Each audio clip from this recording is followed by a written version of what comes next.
tal? Buenas noches. Bienvenidos a un miércoles más de las sesiones de CEMIN. Y en este caso tenemos a los residentes de medicina interna presentándonos un caso clínico. Esta noche nos acompaña la doctora Mariana Geisel Bacasegua Padilla. Ella es residente de cuarto año del Hospital General Regional número 251 del Instituto Mexicano del Seguro Social. Y junto a ella el doctor Andrés Moreno Venegas, residente de tercer año. Entre ellos dos nos harán la presentación de un caso de importancia para el diagnóstico en medicina interna. Escuchemos con atención y participemos. Muchas gracias.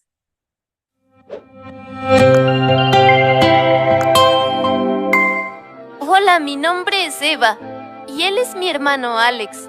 Hola. Hoy queremos hablarte de una causa muy importante, de la Fundación Abriendo Caminos Lomay y de su fundadora, Leticia Sánchez Rodríguez. Esta fundación nace desde el corazón para acompañar a mujeres que han vivido situaciones de violencia, muchas de ellas con hijos e hijas a su cargo. ¿Y qué pasa cuando llegan ahí? Lo primero es algo muy importante, hacerles saber que no están solas. Ahí encuentran un espacio seguro, donde pueden comenzar a sanar emocionalmente y reconstruir sus vidas. Se les brinda acompañamiento psicológico y legal, porque sanar y defender sus derechos es el primer paso para volver a empezar. Después trabajan en algo igual de importante, volver a creer en ellas mismas. O sea, ¿también hacen comunidad? Sí, crean espacios libres de violencia, donde pueden convivir, apoyarse y recuperar la esperanza. De este proceso nace uno de sus proyectos más importantes, la joyería artesanal. Cada pieza que elaboran no es solo un accesorio, es un símbolo de resiliencia, de fuerza y de un nuevo comienzo. Entonces, mientras crean, también sanan, ¿no? Exactamente. Mientras diseñan, reconstruyen su autoestima y además generan ingresos desde sus hogares, acercándose a una verdadera independencia económica. Hasta hoy, la Fundación ha impactado a más de 2,000 mujeres, brindando acceso a salud digna, estudios gratuitos, lentes sin costo y apoyo en necesidades básicas. Hoy es una organización legalmente constituida, con transparencia y confianza en cada donativo. Pero más allá de todo eso, lo que realmente la define es el amor y la empatía. Nosotros hemos visto lo que significa una segunda oportunidad. Sí, y sabemos que cuando una mujer sana, no solo cambia su vida, transforma generaciones, crea hijos e hijas más fuertes, más seguros y libres de violencia. Aún hay muchas mujeres esperando una oportunidad para sanar, para sostener a sus hijos, para volver a empezar. Te invitamos a abrir caminos con nosotros, a que más mujeres no solo sobrevivan, sino que vivan con dignidad, seguridad y amor. Gracias por escuchar.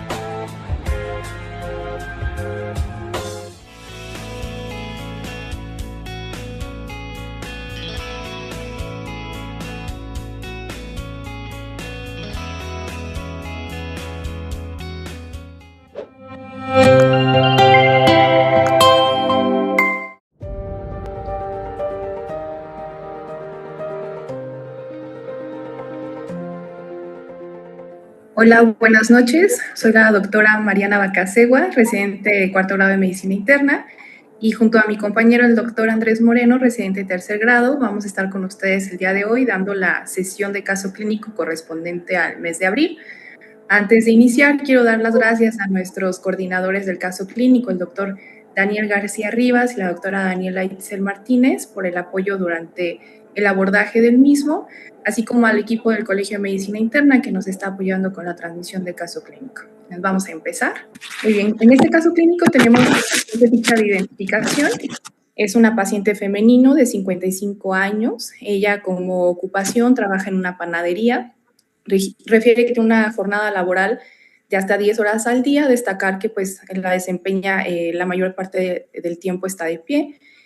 Como lugar de origen, la paciente es del estado de Guerrero, perdón, y su lugar de residencia es Capuluac, Estado de México. Siguiente. Bueno, en cuanto a sus antecedentes de relevancia, en cuanto a heredofamiliares, la paciente niega pues algún antecedente importante en rama materna y paterna. Refiere que tiene 10 hermanos, los cuales están sanos, 2 hijos también sin ningún antecedente de relevancia. Y en cuanto a los personales no patológicos, pues la paciente niega presencia de alergias, refiere un viaje a Taxco el día 24 de diciembre del año previo, donde pues no realizó ninguna actividad asociada a ecoturismo.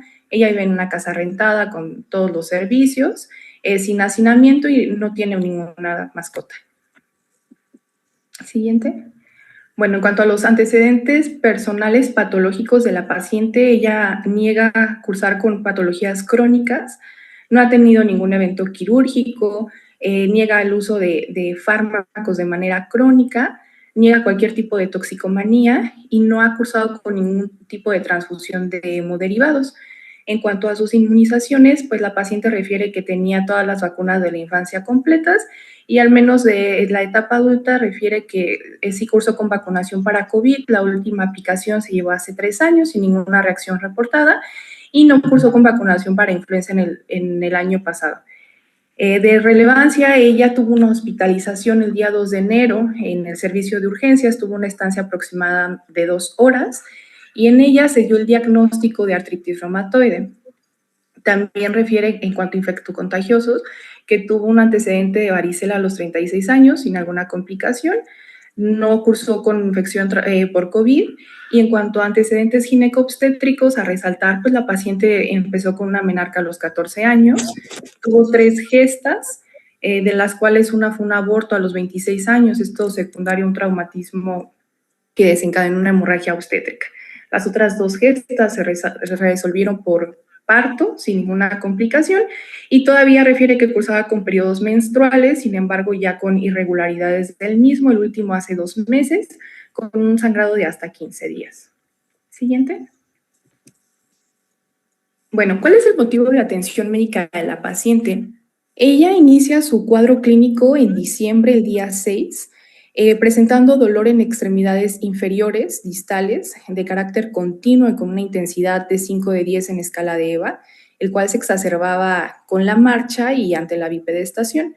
Este no tenía adecuada respuesta a AINES ni al reposo y fue evolucionando de manera progresiva con aparición de debilidad distal. Siempre de predominio en extremidades inferiores. Inicialmente esta debilidad fue para la marcha, sin embargo, llegó a limitar la bipedestación. A esto se asociaron parestesias distales simétricas. Para el día 15 de diciembre, la paciente acude de primera instancia a su unidad de medicina familiar para ser atendida por primer nivel y en esta valoración médica se le da diagnóstico de insuficiencia venosa crónica. Se inició tratamiento con diosmina y esperidina, así como con diclofenaco, sin embargo, la paciente no presentó mejoría. Ya para el día 24 de diciembre, la paciente tenía un deterioro funcional significativo, ya había una imposibilidad para la deambulación, esto secundario a la debilidad muscular progresiva, que fue de predominio distal, y se asoció dolor en región de gastrocnemios de manera bilateral, ya con intensidad 7 de 10. A toda esta sintomatología se aunó la pérdida de peso, esto secundario a anorexia, a lo referido por la paciente, con una disminución de peso de hasta 4 kilos en un mes. También refiere que cursó con dolor en articulaciones de manera bilateral a nivel de hombros, sobre todo al peinarse y dolor en articulaciones interfalángicas proximales de manera bilateral, así como en ambos codos. Siguiente. Gracias. Entonces, bueno, en cuanto a la evolución del cuadro clínico, hay que destacar que durante toda esta evolución clínica la paciente acudió a varias valoraciones. De las primeras fueron por primer nivel, donde se seguía diagnosticando con el cuadro de insuficiencia venosa y seguía siendo manejada con tratamiento con AINES. Sin embargo, posteriormente ella acude a una primera valoración por un médico particular, donde solicitan una serie de estudios que próximamente vamos a ver, y tiene una primera valoración en el servicio de urgencias de la clínica 220. Ella acude al persistir los síntomas Y cuando ella llega a esta valoración, presenta un estudio que era un factor reumatoide positivo, entonces fue por esto que se le dio el diagnóstico de artritis reumatoide. En esta intervención tuvo tratamiento con AINES y también se le administró hidrocortisona. Solamente fueron 100 miligramos en esta intervención y que previamente la paciente por medio privado ya había cursado con administración de esteroides. Para el día 9 de enero, con el diagnóstico que se le había hecho de artritis reumatoide, ella decide buscar a un reumatólogo por medio privado, quien también solicitó pues una serie de estudios. Y para el día 10 de enero, la paciente reincide en una segunda hospitalización en urgencias ya de nuestro hospital, el HGR 251, al persistir el déficit de fuerza severo. En este caso, la paciente llegó ya con ciertos laboratorios y estudios de gabinete y se inició la administración de metil 3 bolos de 1 gramo durante 72 horas, uno cada día, y se inició la administración de inmunoglobulina. Porque esto es importante para nosotros, porque antes de que la paciente llegara al piso de medicina interna ya había tenido con ciertas intervenciones médicas y sobre todo con ciertas intervenciones farmacológicas. Cuando ella llegó al piso de medicina interna, siguiente. Esta fue la exploración física que nosotros encontramos. En cuanto al hábitus exterior, la paciente pues estaba alerta, despierta, orientada en las 4 esferas neurológicas. En cavidad oral no evidenciamos ningún tipo de lesión, la mucosa se veía subhidratada y sí evidenciamos solamente que tenía falta de piezas dentales en la zona, en las piezas molares y un PUL test negativo. En cuanto a los nervios craneales, no se evidenciaron alteraciones, el precordio se encontró dentro de parámetros. En cuanto al tórax, pues con adecuada mecánica ventilatoria, sin integrar síndrome pleuropulmonar, el abdomen igual asignológico. En extremidades superiores pudimos ver que los arcos de movilidad estaban respetados, los reflejos osteotendinosos estaban sin alteraciones y evaluamos la fuerza, la cual se encontró pues de 5 de 5 en escala de Daniels. No pudimos evidenciar lesiones dérmicas y, pues importante, nosotros ya no vimos datos de sinovitis a nivel articular, pero resaltando que la paciente ya había tenido administración previa de esteroides. Siguiente. En cuanto a las extremidades inferiores, la paciente pues tenía ambas piernas simétricas, sin deformidades ni fasciculaciones visibles, los arcos de movilidad estaban conservados, no había limitación mecánica ni dolor a la movilización pasiva. En cuanto a la fuerza muscular, presentó disminución global, sobre todo en predominio distal, con una calificación en escala de Daniels 3 de 5, de manera bilateral. Lograba vencer la gravedad, pero no la resistencia. En cuanto al tono muscular, estaba hipotrófica.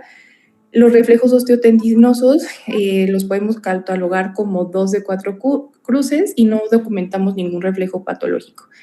En cuanto a la sensibilidad superficial, valoramos la termoalgesia, la cual estaba preservada y no vimos ningún dermatoma pues alterado. En cuanto a la sensibilidad profunda, evidenciamos que sí la paciente estaba cursando con una alteración en la propiocepción de los ortejos, ya que al intentar pues, hacer que la paciente identificara la posición y la dirección, no era capaz de lograr identificar el movimiento de los mismos. En cuanto a la coordinación, pues no fue valorable de manera adecuada debido al déficit de fuerza y la marcha tampoco fue valorable, pues secundario a la imposibilidad que tenía la paciente para deambular por la debilidad muscular. Siguiente.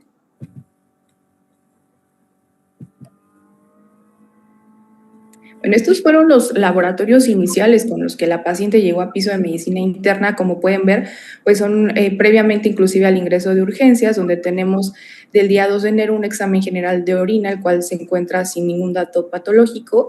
Tenemos una biometría hemática con una hemoglobina de 11.2, que sería una anemia leve o grado 1, con un volumen corpuscular medio y un HCM dentro de parámetros. Sería un patrón normocítico normocrómico. Una leucocitosis de 14.230, plaquetas dentro de cifras normales. En cuanto a la química sanguínea, tenemos una glucosa de 117, una creatina de 0.75. En los electrolitos séricos destaca solamente pues, las cifras de sodio de 130, que serían una hiponatremia leve, el potasio y cloro dentro de rangos. Las pruebas de función hepática, pues dentro de valores normales. En otros estudios que se le pidieron, destacan las enzimas musculares con una CPK total de 22, que se encontraba pues dentro de normalidad, y una PCR sí francamente elevada de 48 miligramos sobre el litro. La cuantificación en orina de 24 horas reportó 26 miligramos sobre decilitro y unos niveles de inmunoglobulinas IgG de 2.493, la IgA de 416 y la IgM de 195. A la par se habían solicitado niveles de complemento donde podemos observar una hipocomplementemia expensas de C4 con unos valores de 8 miligramos sobre decilitro, un perfil tiroideo dentro de parámetros con una TSH 1.66 y una T4 libre de 2.5, y destaca la BCG de 100 milímetros y el factor reumatoide, de 153 unidades sobre mililitros. Ambos, pues, francamente elevados. Siguiente. Gracias. Entonces, ante esta situación o este contexto bioquímico, pues podemos ver que todo esto es sugestivo de un síndrome inflamatorio sistémico evidente, ¿no? ¿La que sigue?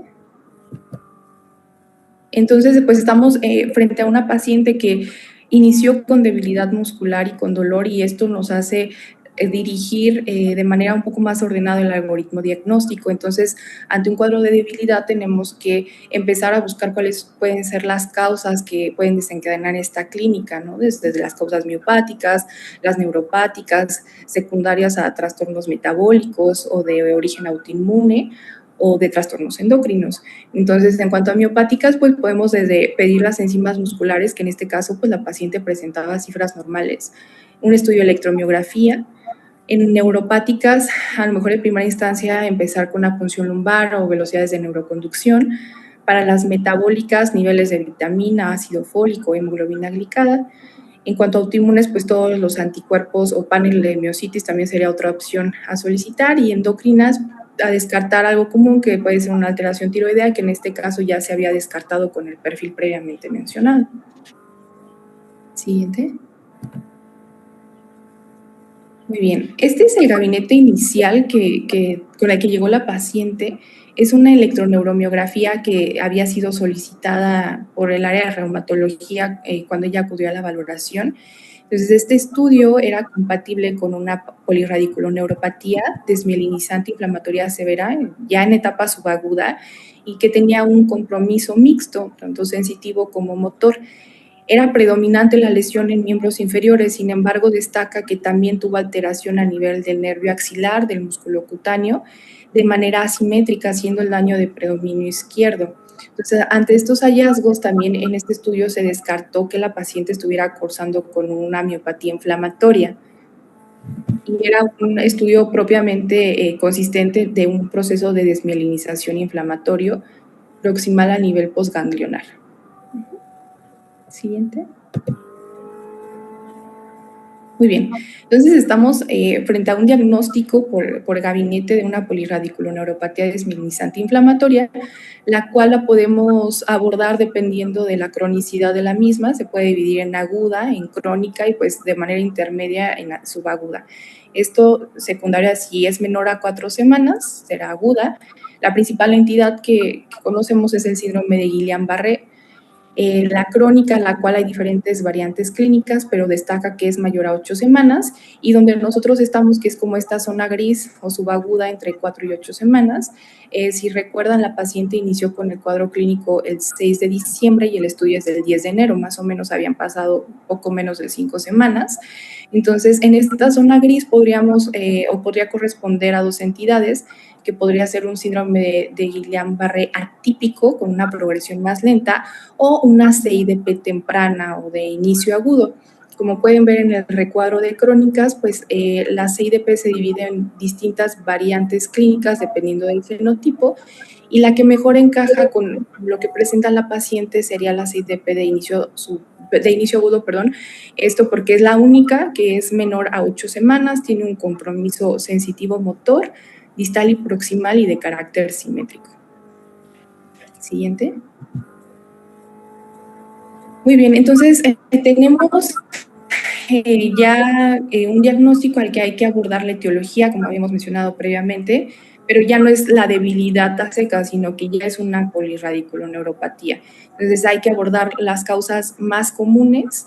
En este contexto iba la infección sistémica que nosotros vimos en laboratorio, pues era más fácil pensar en una etiología autoinmune, pero también descartando infecciosas, metabólicas y carenciales, y a lo mejor de segunda instancia y por frecuencia considerar entidades neoplásicas o secundarias a medicación, que bueno, en este caso la paciente no tenía exposición a ningún tipo de fármaco. Siguiente. Muy bien, entonces, en cuanto a continuar el protocolo en nuestro servicio, como comentaba, pues ante estos datos de inflamación sistémica, para nosotros lo más plausible era iniciar descartando o confirmando un proceso de autoinmunidad.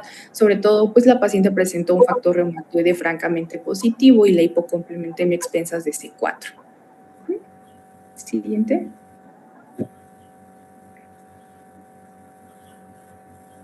Lo primero que hicimos fue realizar una punción lumbar.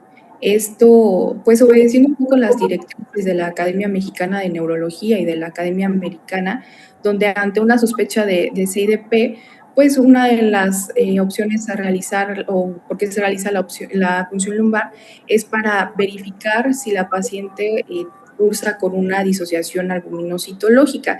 Si bien es importante recalcar que este hallazgo lo podemos encontrar en la mayoría de los pacientes, hasta un 76 y 90%, pues no es en el 100%. Pero se realizó. Siguiente. Muy bien. Este es desde las directrices, es un estudio, que se realizó a inicio de los 2000, del doctor Kurakawa, y desde aquí ya se establecía como la presencia de proteinorraquia en niveles arriba de 55 o de 45, como marca la Academia Mexicana de Neurología, pues eran un criterio de soporte, más un criterio. Entonces, puede que esté presente o puede que no, pero no es un criterio diagnóstico per se. Sí.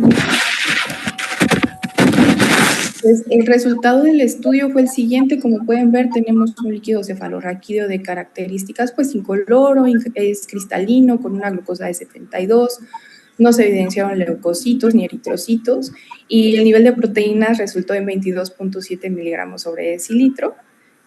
También se llevó a cabo un cultivo en el cual no se reportó ningún desarrollo bacteriano a las 72 horas de incubación. La tinta china fue negativa y la tinción de Gram reportó leucos de 0 a 1 por campo. Siguiente. Muy bien. Entonces, el diagnóstico de la polirradiculoneuropatía se establece con los criterios del electrodiagnóstico del estudio que ya hemos comentado. Por eso es importante pues considerar que la proteinorraquia solamente es un criterio de soporte. Tenemos varios ítems para clasificar que la CIDP sea definitiva. También podría ser probable o posible, en este caso, los ítems que van de la A al G. Ahorita vamos a ver que la paciente cumplía con varios de ellos, destacando el ítem A, que es la latencia motora distal prolongada, mayor al 50% arriba del límite superior normal en al menos 2 nervios, esto excluyendo al síndrome del túnel del carpo. El ítem D, que es la ausencia de las F en 2 nervios. Y, por ejemplo, el ítem C también, que es la onda F con latencia prolongada mayor al 30% del límite superior normal, también 2 nervios. Desde aquí destaca sobre todo el ítem A y el ítem D para la paciente. Siguiente. Bueno, esta es una imagen del estudio de la electroneuromiografía, en el cual, como podemos ver, en esta primera parte nos hablan de la neuroconducción motora, donde a nivel del nervio mediano, del nervio axilar y del nervio musculocutáneo encontramos que las latencias estaban prolongadas, que es uno de los ítems que comentamos en la diapositiva anterior, al igual que la alteración ya a nivel del nervio tibial y peroneo era tanta que ni siquiera evocaban respuesta de manera bilateral. Siguiente. En cuanto a la neuroconducción sensorial, como podemos ver a nivel del nervio sural y peroneo, ya no había una evocación de la respuesta, y las ondas F a nivel de nervio tibial y peroneo igual cursaban con la misma situación. No había evocación de la respuesta bilateral secundario al proceso de desmielinización. Entonces, es por esto que la paciente pues sí cumplía con el diagnóstico para polirradiculoneuropatía. Siguiente.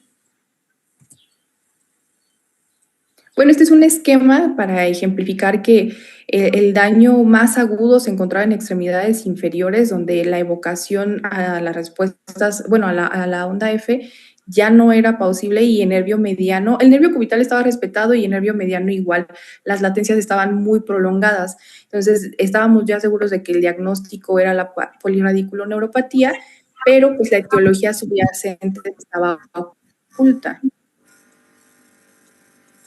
Siguiente. Bueno, esta es una imagen de su mismo estudio, donde podemos ver en color amarillo, donde dice NR, es precisamente donde ya ni siquiera había evocación.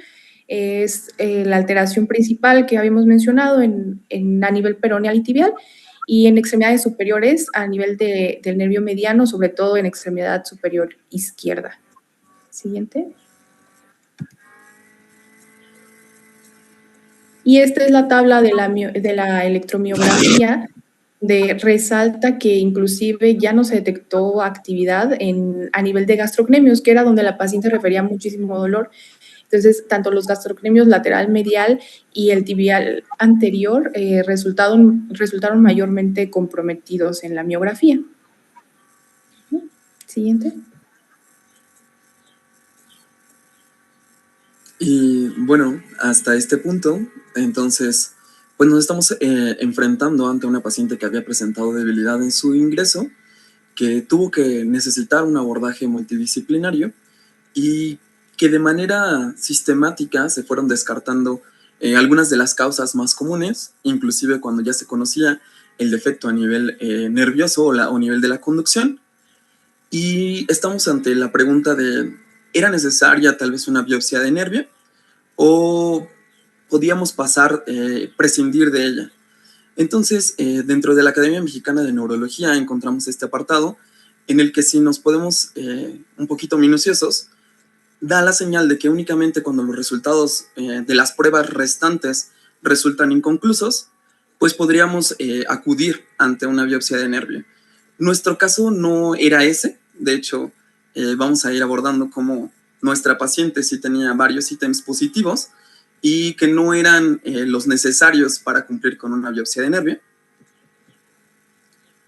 Y me gustaría como que prestáramos atención ante este primero, que es un panel de autoinmunidad, en el cual tenemos remarcado en amarillo cuáles son los anticuerpos que más nos iban a ayudar, que son los ANAS en un patrón AC2, que es un nuclear granular fino denso, en una proporción de 1/160, negativos menos a 1/80. Ese es como nuestro factor decisivo o nuestro límite. Y los anticuerpos anti-Ro, en el que teníamos 95.90, y nuestro marcador, que era el negativo cuando están menores a 20.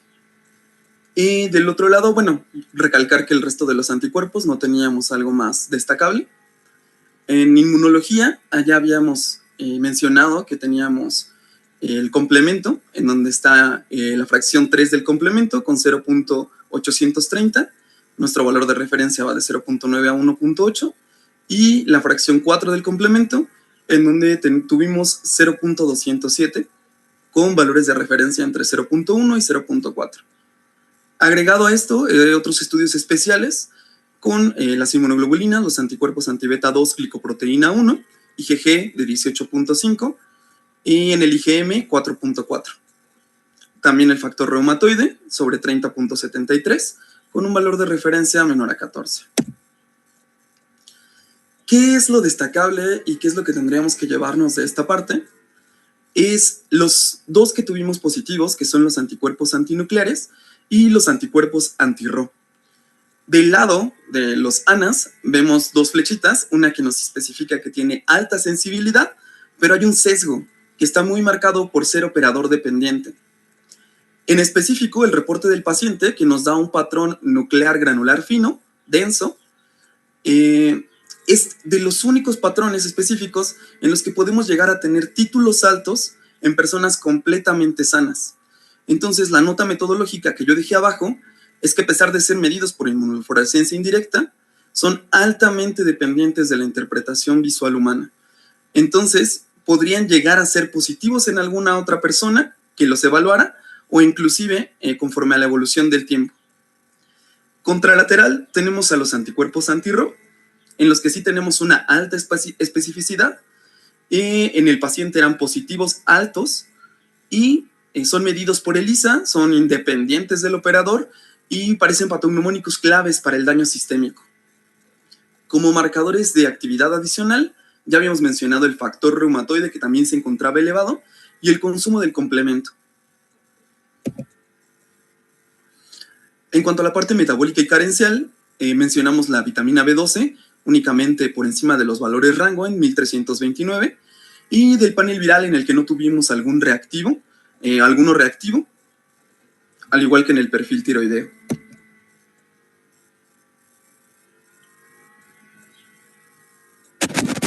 Bueno, tenemos nuestra primera pregunta de la sesión, que es: en pacientes con CIDP, ¿cuál de los siguientes hallazgos sugiere con mayor probabilidad una etiología secundaria asociada a síndrome de Sjögren?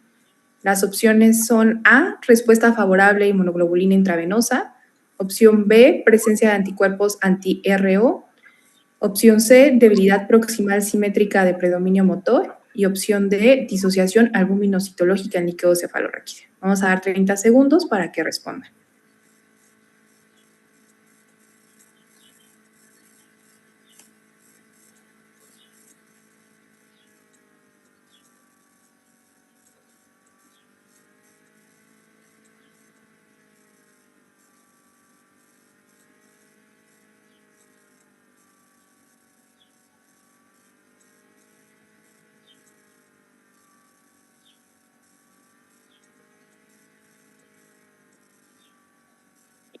Ok, la respuesta correcta es...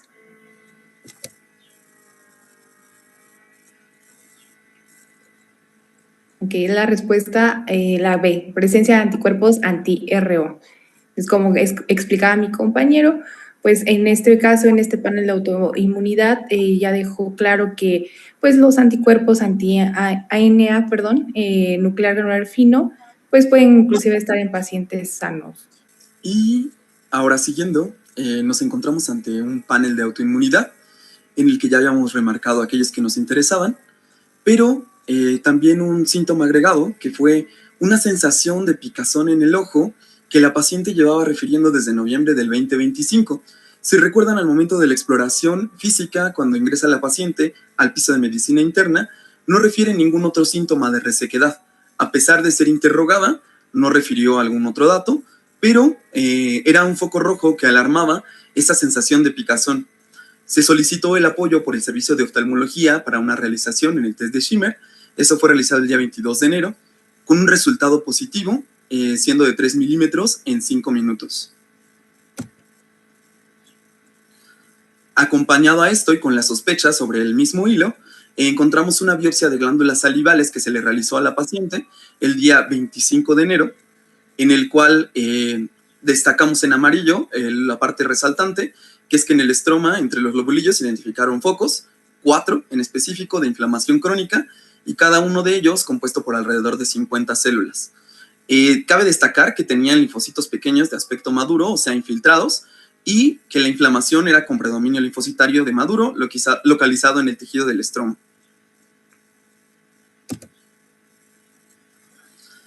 Y bueno, con estos nuevos datos, nosotros nos enfrentamos ante una convergencia diagnóstica, que es unir la pista retrospectiva, la parte de los resultados multidisciplinarios con oftalmología y una confirmación histológica. Entonces, pues nos damos cuenta de que realmente la clínica era la que nos iba a dirigir, desde el momento de la debilidad hasta la parte de la resequedad.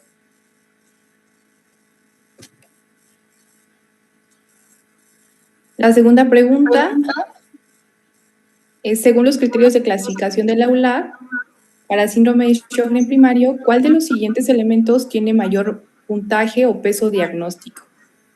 Opción A, prueba de Schimmer, positiva. Opción B, tinción corneal con fluoresceína. Opción C, anticuerpos anti-RO. Opción D, flujo salival no estimulado disminuido. Vamos a dar 30 segundos para que puedan hacer su elección.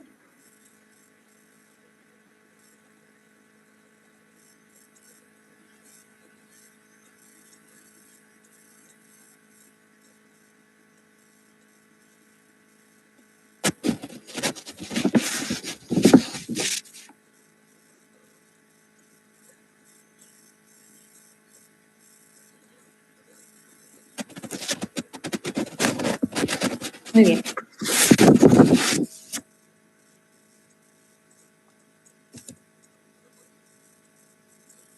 Okay, aquí tenemos la respuesta correcta, que es la respuesta C, la presencia de anticuerpos anti-RO.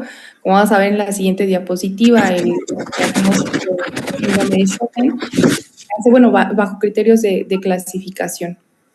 Y cada uno tiene un peso diagnóstico dependiendo del puntaje. Siguiente.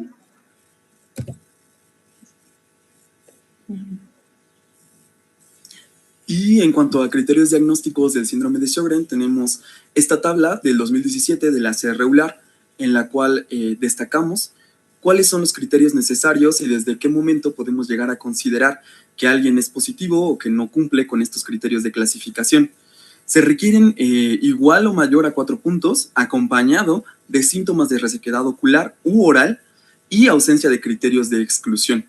Dentro de estos criterios de exclusión está el antecedente de radioterapia previa en cabeza o cuello, la infección por hepatitis C, VIH, sarcoidosis, amiloidosis, alguna enfermedad, injerto contra huésped o el uso de anticolinérgicos recientes.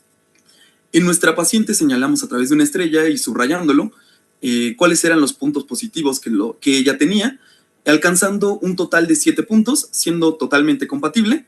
En el caso de ella fue el test de Schimmer, la presencia de los anticuerpos y la resequedad.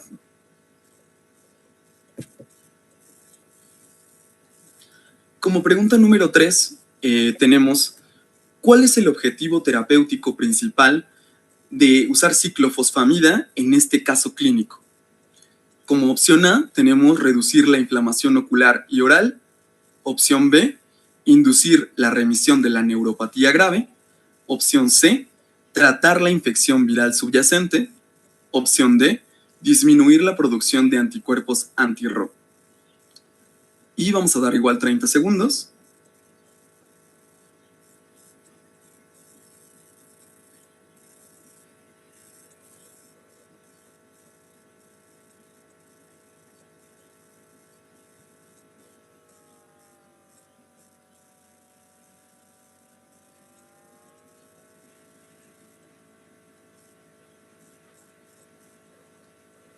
Muy bien, entonces vamos con la parte de la respuesta. Y la respuesta correcta es B, inducir la remisión de la neuropatía grave. Vamos a abordar por qué la decisión correcta fue esta y dentro de las terapias en el Sjögren vamos a tener terapias de inducción, como lo es la ciclofosfamida, el cual el objetivo es abordar manifestaciones graves, y las terapias de mantenimiento, que únicamente van a estar enfocadas en prevenir recaídas y controlar síntomas crónicos. El uso temprano de este tipo de terapias intensivas, cuando tenemos criterios de mal pronóstico, va a ser fundamental para recuperar la función y sobre todo evitar secuelas. Y aquí es de lo que estábamos hablando. Factores de mal pronóstico y sobre todo de decisión o guía terapéutica, que fueron la justificación para en este paciente iniciar la inducción a la remisión con ciclofosfamida, según las guías del abordaje en el tratamiento de Sjögren. Tenemos criterios de la guía para la terapia agresiva, en los cuales nos encontramos con el compromiso de órgano vital o amenazante de la vida, la neuropatía severa, progresiva o refractaria, la alta actividad inflamatoria sistémica o la necesidad de modificar pronósticos a largo plazo. En el otro lado tenemos los factores que tenía presentes nuestra paciente, en los cuales tenemos la infiltración leucocitaria extensa, que si recuerdan estaba señalada dentro de nuestra biopsia también, la hipergamaglobulinemia, el factor reumatoide a títulos altos, el compromiso sistémico severo o la afectación a órganos mayores y en este caso era a nivel del sistema nervioso. Nuestra única indicación para iniciar con la ciclofosfamida era el apartado en el que hablábamos de evitar secuelas y de mejorar, pues de alguna manera, el pronóstico del paciente. Hablando de las manifestaciones neurológicas del síndrome de Sjögren, hay varios artículos que mencionan esta parte y cuántos de ellos pueden llegar a presentarse. En el síndrome de Sjögren, pues es una patología autoinmune sistémica caracterizada por infiltración linfocitaria de las glándulas exócrinas, que usualmente pareciera limitarse únicamente a las mucosas, pero no es así, sino que desde 1935 las manifestaciones neurológicas fueron asociadas, incluyéndose dos grandes ramas en las cuales identificamos el sistema nervioso central y el sistema nervioso periférico. La prevalencia en cuanto a las alteraciones neurológicas en un síndrome de Sjögren pues resultaba controvertida, debido a que hay varios estudios que oscilan demasiado entre la prevalencia entre un 8.5 y un 70%. Del otro lado tenemos justamente una tabla en la que tenemos la prevalencia de las manifestaciones neurológicas en un Sjögren primario. Destacamos cercano a la tabla, en la línea número 8 de Lalande, 82 pacientes, ¿cuántos de ellos llegaron a presentarse con manifestaciones neurológicas? ¿Cuántos de ellos con sistema nervioso central? ¿Y cuántos de ellos a sistema nervioso periférico? Abordando este mismo estudio, pues el diagnóstico de estas manifestaciones a menudo es complicado. Se presentan con un retraso en el diagnóstico debido a que no es nuestra primera sospecha diagnóstica al abordar a un paciente que se desencadena con una manifestación neurológica, sobre todo a nivel periférico. No pensamos que podemos enfrentarnos ante un paciente que no solamente tiene debilidad, sino que está cursando con una enfermedad sistémica y en este caso autoinmune. De hecho, las manifestaciones neurológicas usualmente pueden llegar a ser la primera manifestación de un síndrome de Sjögren primario e incluso pueden llegar a preceder al síndrome seco, como fue el nuestro. En el mismo estudio de Lalande tenemos 82 pacientes en donde ubicamos a 65 mujeres y 17 hombres, todos ellos con manifestaciones neurológicas asociadas al síndrome de Sjögren primario, y la edad media de inicio fue de 53 años. La afectación neurológica, como marcábamos, precedió frecuentemente al diagnóstico, siendo hasta en el 81% de los pacientes la primera característica que se desarrolló para poder ser posteriormente reclasificados como una enfermedad autoinmune y siendo ubicados como un Sjögren primario. Me gusta hablar entonces de que nosotros tenemos a un paciente con un escenario complejo, en el cual las manifestaciones neurológicas pueden ser la primera manifestación del Sjögren y que están antes de que nosotros siquiera lo sospechemos.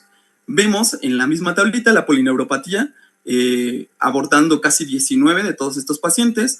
Abajo, la afectación de los nervios craneales, que no fue nuestro caso en la exploración física, la neuropatía sensitiva pura, la multineuritis o la polirradiculoneuropatía.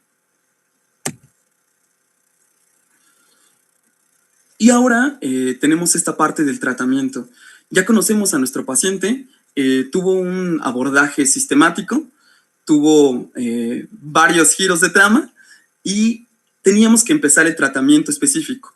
73 de estos pacientes a nivel del estudio fueron tratados con corticosteroides, lo que resultó en una mejoría o en una estabilización neurológica, que fue duradera hasta en el 45% de los casos, o sea, 29% de la muestra, y que el tratamiento fue totalmente ineficaz, cabe destacarlo, en 13 de ellos, aquellos que presentaban precisamente polineuropatías.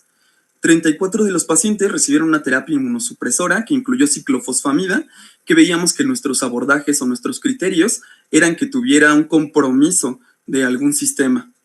Y pues la ciclofosfamida en aquellos que se administró fue mensualmente 700 miligramos sobre metro cuadrado por vía intravenosa durante 6 a 12 meses y resultó en una recuperación parcial o en la estabilización en 11 de los 12. Con afectación de médula espinal y en todos los casos de mononeuropatía múltiple. Vamos con la pregunta número 4. ¿Qué herramienta clínica se menciona para guiar el tratamiento según el dominio y la severidad de la enfermedad? tenemos en la opción A, SDAI, el síndrome de Sjögren y el índice de actividad de la enfermedad. En el B tenemos el test de Schimmer. En el C tenemos biopsia de la glándula salival. Y en el D, anticuerpos anti-LA. De igual manera, vamos a dar 30 segundos para responder.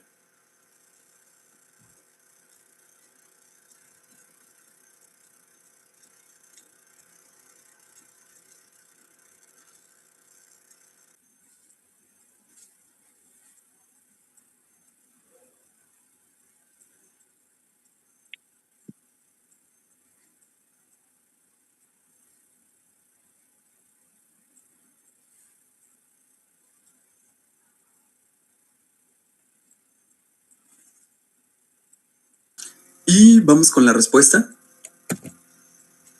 En la respuesta correcta está la clasificación por SDAI, en donde clasificamos con un índice de actividad de la enfermedad. Vamos a tenerlo como la herramienta de evaluación principal y la función es evaluar la actividad sistémica de la enfermedad, y el uso clínico está en guiar nuestro tratamiento basado en la gravedad y en los órganos afectados. Entonces, como sabemos, el abordaje debe de ser guiado por su dominio clínico y por la severidad, sobre todo evitando que los pacientes terminen con una disfunción o con secuelas. Y entrando de lleno en el tratamiento del síndrome de Sjögren y teniendo como referencia las guías previas y los abordajes que se han tenido, podemos decir que el tratamiento de Sjögren pues no es único, sino que se encuentra dirigido por un fenotipo clínico y que está dividido en aquello que tiene repercusión glandular y aquello que tiene repercusión extraglandular, y sin dejar de lado la severidad. Ubicamos que como un primer enfoque terapéutico para la resequedad debemos de tener un alivio sintomático, que eso era tal vez el menor de los problemas dentro de nuestra paciente, pero no por eso se debe de descartar. Ocupamos terapias tópicas y tenemos las reglas en donde podemos identificar los criterios de severidad.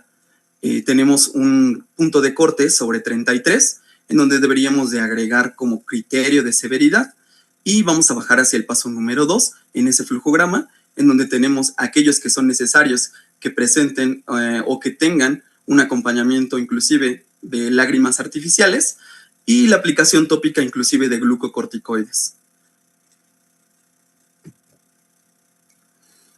Ahora, yendo un poco más abajo, tenemos la parte sistémica, que podemos ubicarla dentro de leve a moderada, que es el cuadro verde en el que hicimos un poco de zoom, y sacamos que en pacientes que presentan dolor músculo-esquelético agudo, también tenemos como primera línea AINES, paracetamol, asociado de 7 a 10 días y usualmente con mejoría casi completa, pero también tenemos aquellos pacientes que pueden no responder y tenemos un tratamiento completamente distinto al que tuvimos en nuestra paciente, que fue de inducción a la remisión, pero que también es completamente válido cuando únicamente tenemos una afectación leve, que es la hidroxicloroquina de 100 a 200 miligramos día, cuando tienen episodios frecuentes de dolor musculoesquelético agudo, basado en su uso comparable, ¿no?, en otras enfermedades como lo podría ser el lupus eritematoso sistémico. Dentro de ese mismo flujograma me gustaría que enfocara la vista hacia que abajo tenemos escalonado la parte sistémica moderada a severa y el compromiso neurológico, que fue el caso de nuestra paciente. Justamente abordando pacientes con puntuación de SDAI mayor a 14 o que presentan alta actividad en cualquiera de los dominios de SDAI, pues se presentan con una definición de alta actividad, a los cuales corresponde el tratamiento con glucocorticoides, azatioprina, micofenolato o ciclofosfamida, el cual fue nuestro caso. Tenemos una calculadora de nuestra paciente en la cual señalamos cuál fue la actividad, que fue de 19 puntos, cumpliendo con el criterio que mencionábamos para contar como alta actividad.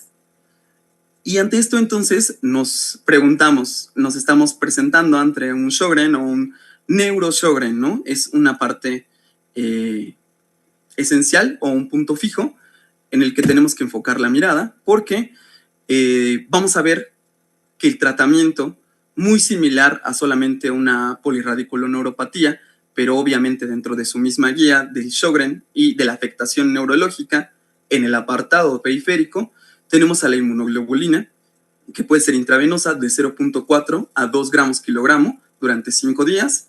Los corticosteroides, en los que usualmente tenemos que manejar dosis mínimas y únicamente durante el tiempo necesario. Sabemos, claro, de todas las repercusiones de la inhibición del eje a través de dosis superiores o de tiempo mínimo esperado. Y la inducción, que son usualmente compulsos de metilprednisolona, seguidos de dosis de 0.5 miligramos kilogramo día, o inclusive inferiores, hasta alcanzar dosis de mantenimiento de 5 miligramos día, con la ayuda de agentes inmunosupresores, o conocidos mejormente como ahorradores de glucocorticoides. También tenemos a la ciclofosfamida, que fue el caso de nuestra paciente, con pulsos que van de 0.5 a 1.0 gramos por 15 días, máximo 6 pulsos. Aquí tenemos el plan terapéutico instituido para nuestra paciente, en el cual dividí en 2 partes el tratamiento. Como vimos, nunca podemos dejar de lado las manifestaciones glandulares, por eso también pueden estar abordadas, pero en su caso tenemos el apoyo glandular con hipromelosa con gotas oftálmicas. A nivel neuromodulador tuvimos pregabalina de 150 miligramos, más duloxetina de 60 miligramos, el ahorrador de corticoide, que puede ser azatioprina, 50 miligramos cada 12 horas, y los glucocorticoides de prednisona de 50 miligramos cada 24 horas. Ahora, la manifestación al sistema nervioso periférico, considerada como una manifestación grave, con criterios de severidad, tuvimos que hacer una terapia de inducción a la remisión. El inicio de esta terapia fue el 23 de enero, en el cual a la paciente se le aplicó ciclofosfamida en una dosis de 700 miligramos sobre metro cuadrado, y la justificación clínica es la que hemos estado recalcando, que es el compromiso neurológico severo, que exige tratamiento inmunomodulador, agresivo, para modificar el pronóstico y sobre todo evitar secuelas irreversibles. Tenemos nuestro algoritmo de intervención de la neuropatía periférica del Sjögren, en el cual ubicamos la polineuropatía, como primera línea los glucocorticoides o la inmunoglobulina intravenosa, en nuestra segunda línea, que fue nuestro rescate inmunosupresor, y que también podría ir acompañado inclusive de rituximab. En el caso de nosotros, vimos que la ciclofosfamida logra hasta un 92% de la recuperación o una estabilización neurológica, según cortes clave, como la que habíamos señalado, de Lalande, y el rituximab únicamente tendrá indicación si tenemos algunos factores agregados como la crioglobulinemia o la refractariedad al tratamiento. Como tercera línea, también tenemos todavía opciones, como sería la plasmaféresis, para algunos casos agudos, fulminantes o refractarios totales. Nuestro target terapéutico fue implementar agentes ahorradores de esteroides lo antes posible para minimizar la toxicidad acumulada. Ahora bien, tenemos la evolución. En cuanto a la evolución, pues se le otorga el alta a esta paciente de medicina interna el día 27 de enero del 2026. Posteriormente tuvo una consulta externa con reumatología el 13 de febrero, en donde se estableció el tratamiento que les estaba abordando, que fue la pregabalina, la prednisona dosis reducción y el segundo ciclo de ciclofosfamida. En la segunda hospitalización, en febrero del 2026, acudiendo a tercer ciclo de ciclofosfamida y con revaloración mensual. Cabe destacar que el seguimiento por rehabilitación física logró hacer una recuperación de la movilidad de manera progresiva, logrando reintegrar inclusive la deambulación y la bipedestación sin soporte asistido en un lapso aproximado de 1 mes. Tenemos por pasos este mismo abordaje, en el que en el paso 1 tuvimos el alta de medicina interna, en el paso 2 la consulta externa de reumatología. Cada uno de estos pasos únicamente eran las hospitalizaciones programadas para los ciclos de ciclofosfamida, y tenemos ese highlight que fue el resultado funcional. Si bien es cierto que la rehabilitación física por sí misma no tenemos cortes grandes que nos ejemplifiquen de manera porcentual cuánto es lo que los pacientes mejoran, es real que en nuestro caso y en algunos otros tantos de estos pacientes que se presentan con una manifestación neurológica y sobre todo periférica, la rehabilitación fue un cambio radical, obviamente acompañada del tratamiento médico y que sin él no sería posible, pero cuando de manera holística se integra a a la rehabilitación, podemos tener a un paciente que puede recuperar funcionalidad y que las secuelas también pueden verse disminuidas. Una pregunta que podría pasar dentro de sus cabezas es, ¿esta paciente únicamente se iba a quedar como un neurosjogren o podría evolucionar a través del tiempo? Los anticuerpos que quedamos que tenían un patrón específico, que era sensible pero no era específico, que era operador dependiente, ¿era lo único con lo que nos íbamos a quedar? Pues realmente no.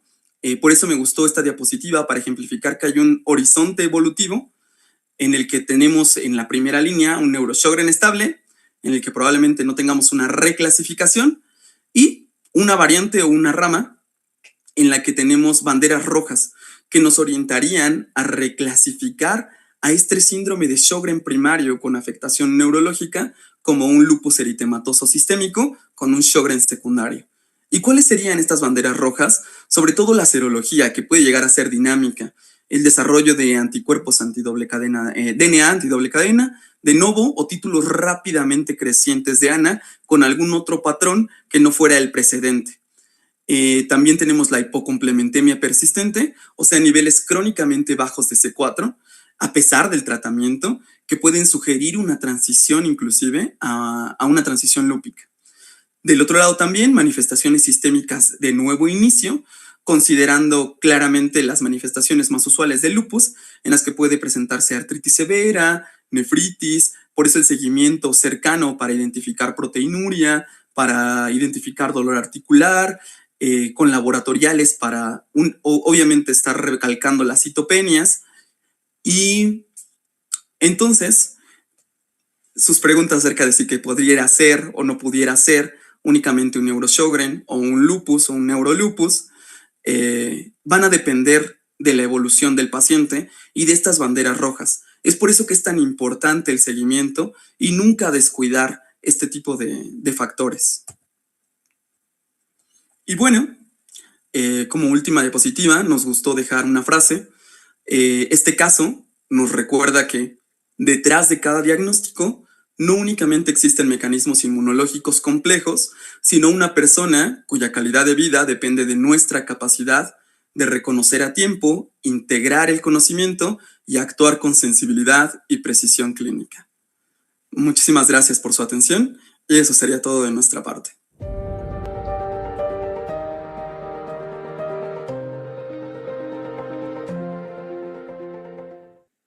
Hola, ¿qué tal? Buenas noches. Pues definitivamente una gran audiencia el día de hoy. Tenemos casi 800 personas conectadas. Agradecemos mucho a los residentes del Hospital Regional 251 del IMSS que participaron esta noche con nosotros. Un caso clínico muy interesante. Sin duda, la participación activa de los residentes es algo que buscamos destacar siempre en CEMIM. Y pues bueno, nos agrada mucho que nos acompañen. ¿Qué tal, doctora Bacasegua, doctor Moreno? Bienvenidos a esta sesión de CEMIM. Hola, buenas noches.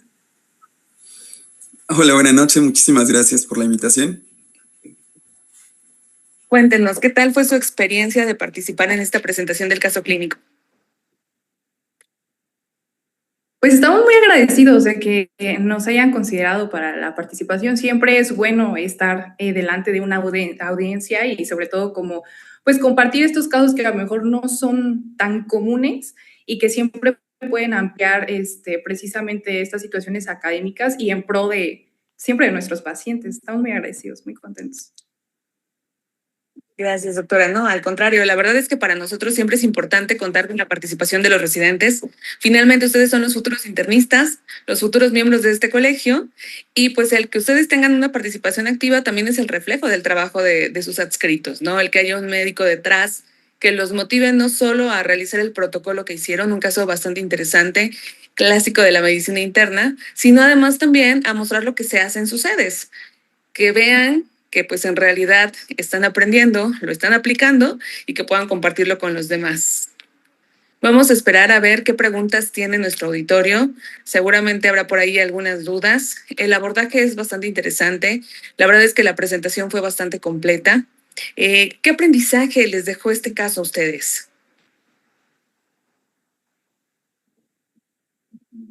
De aprendizaje, a lo mejor una situación sería no siempre el primer diagnóstico es el diagnóstico final, ¿no? Y ser puntuales, bueno, algo que le aprendimos mucho a la doctora Martínez es ser muy puntuales, pero también muy ordenados. Cuando no llevamos un orden es muy fácil perderse, como en algún punto lo nombramos. El diagnóstico, pues iniciar el ACIDP, pero había que buscar de manera escalonada cuál era la causa.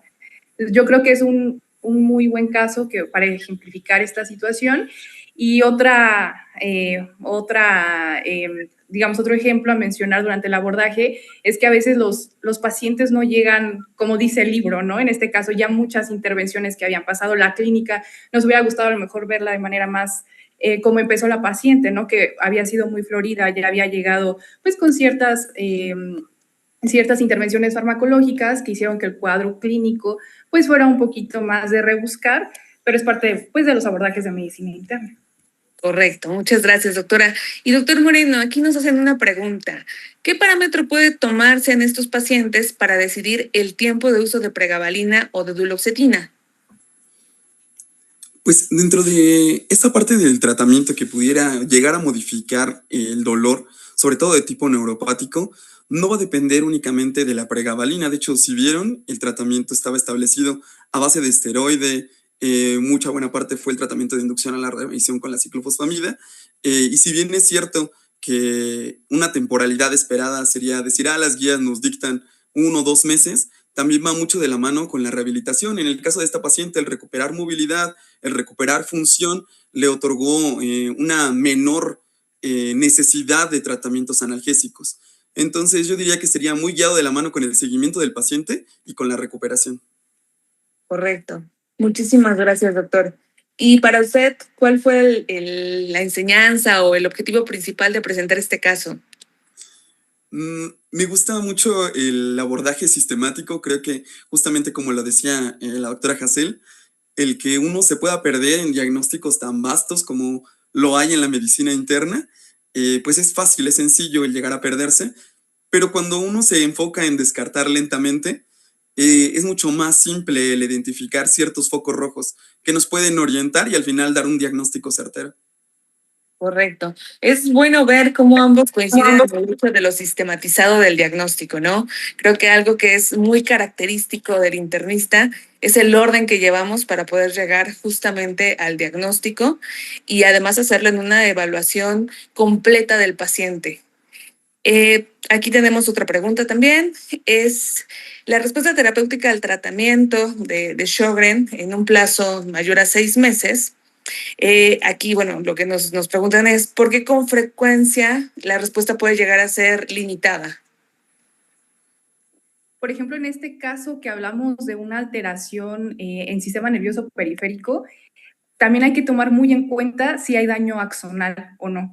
Entonces, en la electroneuromiografía que nosotros presentamos había un daño axonal mínimo y por eso es importante actuar con premura, porque lo que no queremos es que precisamente este trastorno de autoinmunidad llegue a un punto donde el daño sea axonal y que por ende la recuperación sea tan compleja que de hecho ya sea irreversible. Entonces, nuestra paciente a lo mejor algo muy bueno en su caso fue que el diagnóstico fue relativamente rápido y pudo haber ese punto de reversibilidad, pero porque todavía no estábamos ante un daño axonal ya instaurado, como puede ser mucho de los casos, como en algún momento de la plática se abordó, lo dijo mi compañero, tardaban en la corte de la doctora Sofía de Lalande hasta 6 años en diagnosticar desde una manifestación de síndrome, de sistema nervioso periférico hasta el Sjögren. Entonces es mucho tiempo donde evidentemente se puede instaurar el daño axonal. Correcto. Muchas gracias.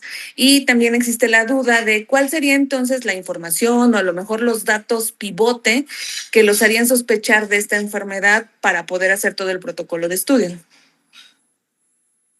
En cuanto a autoinmunidad, en el abordaje, como lo mencionamos, es fácil perderse, pero nosotros en los primeros laboratorios vimos que había una entidad inflamatoria sistémica y primero que tomamos fueron los trastornos autoinmunes. Entonces, habrá que van haciendo como la directriz del abordaje. Entonces, esa fue la razón. que tener en consideración, por ejemplo, lo que mencionaba mi compañero, si se sospecha de una entidad como lupus, por ejemplo, la paciente que no había cursado con proteinuria, etcétera, pero en este caso estaba como muy marcado una inflamación sistémica en general. Ok, correcto. Y bueno, aquí tenemos también algunos comentarios de felicitación en cuanto a lo interesante del caso, en cuanto al reto diagnóstico que representó. Tenemos igual aquí un comentario en donde nos dicen que en este caso de enfermedad de Sjögren, ¿cuántos pulsos de ciclofosfamida dieron a la paciente? 1. Durante hospitalización dimos 1. Sin embargo, pues se mandó a la consulta externa de reumatología y se estableció que los pulsos serían una vez cada mes por 6 meses al menos. Inclusive en el área de reumatología se abordó que si la paciente no respondía a ciclofosfamida podía ser candidata a rituximab. Ok, correcto. Y otra duda aquí también es, ¿qué opinan entre el uso de ciclofosfamida versus rituximab, sobre todo cuando se trata de neurosjögren? Una parte de la guía se abordaba justamente el tratamiento entre la ciclofosfamida y en la alta actividad. Cuando nosotros metimos en nuestro caso la puntuación que daba cercano a 19 puntos, que cumpliendo arriba de 14 era alta actividad, pues lo que nos interesaba era tratar la alta actividad, sobre todo las repercusiones o el que la paciente quedara con secuelas. Entonces, si estamos ante un contexto de una paciente que tiene una alta actividad, que tiene una repercusión a un órgano blanco, la ciclofosfamida sí es el tratamiento de elección. Ahora, ¿cuándo entonces ocupar rituximab? Si bien en pacientes que tienen cierto daño o afectación, puntuación alta, sin afectación a órgano blanco, sí estaba considerado. Correcto, muchísimas gracias. Y bueno, pues nada más para destacar también desde dónde nos están viendo, desde dónde vieron su caso clínico el día de hoy. Tenemos gente conectada, por ejemplo, de toda la República, desde el norte, Chihuahua, hasta el sur. Tenemos gente de Mérida, de Veracruz, de Puebla.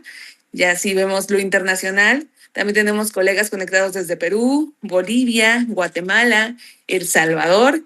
Entonces, realmente creo que la apertura que tuvieron esta noche fue bastante amplia. No me queda más que felicitarlos. No hay más dudas al momento. Hay muchas felicitaciones. Hay algunos comentarios que por supuesto también les haremos llegar.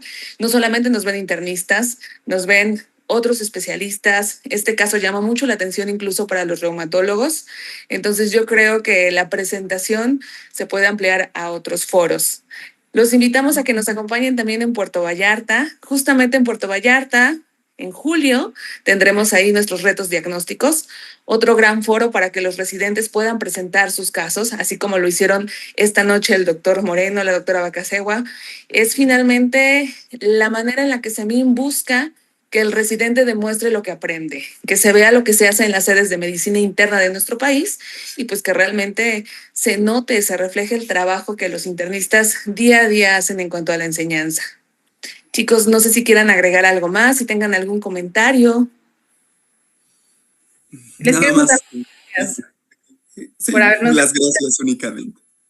Correcto. Acaba de llegar una última pregunta. Vamos a hacerla para cerrar con la sesión del día de hoy. Comienza con un comentario donde dice que efectivamente hay algunos casos en donde a los pacientes pues, se les debe de derivar a tiempo. Que muchas veces se requiere de apoyo intrahospitalario, que se trata de casos multidisciplinarios, entonces que pues realmente, bueno, más que pregunta, creo que termina en felicitación. Les dan las gracias por presentar estos casos, por hacernos ver que también los envíos oportunos, el manejo de múltiples especialidades, pues nos hacen tener un mejor diagnóstico, ¿no? El colaborar, el no caer en una inercia clínica, va a ser importante para el paciente finalmente, el que nosotros podemos resolver el problema del paciente.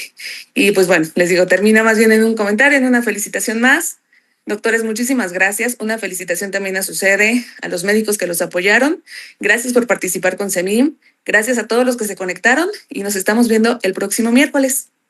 Muchísimas gracias. Gracias. Muchas gracias.